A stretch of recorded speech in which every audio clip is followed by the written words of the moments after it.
పవన్ కళ్యాణ్ గారు స్థాపించిన జనసేన పార్టీ గత 12 సంవత్సరాలుగా తెలుగు రాష్ట్ర రాజకీయాల్లో నెంబర్ 1 పార్టీగా ఎదిగిందనే విషయం మనకందరికీ తెలిసిందే. ముఖ్యంగా 2024 అసెంబ్లీ ఎన్నికల్లో అద్భుత ఘన విజయం సాధించిన తర్వాత 21 స్థానాల్లో పోటీ చేసి 21 స్థానాల్లో సైతం కైవసం చేసుకుని 100% స్ట్రైక్ రేట్ని సొంతం చేసుకుంది జనసేన పార్టీ. దీంతో ఆంధ్రప్రదేశ్ రాష్ట్రంలో రెండో అతిపెద్ద పార్టీగా నిలపడంలో పవన్ కళ్యాణ్ గారు కృషి అంతా ఇంత కాదు.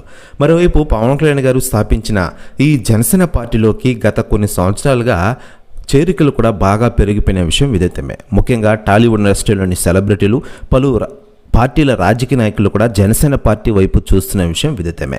ఇక ఇదిలా ఉండగా వైసీపీ పార్టీ నుంచి ఇటీవలే ఉద్వాసనకు గురైన దువ్వాడ శ్రీనివాస్ గారు కూడా జనసేన పార్టీ వైపు చూస్తున్న విషయం విదితమే. అయితే తాజాగా జనసేన పార్టీలోకి దువ్వాడ భారీ ఎంట్రీ ఇవ్వనున్నారట. డేట్ కూడా ఫిక్స్ అయినట్లు తెలుస్తోంది.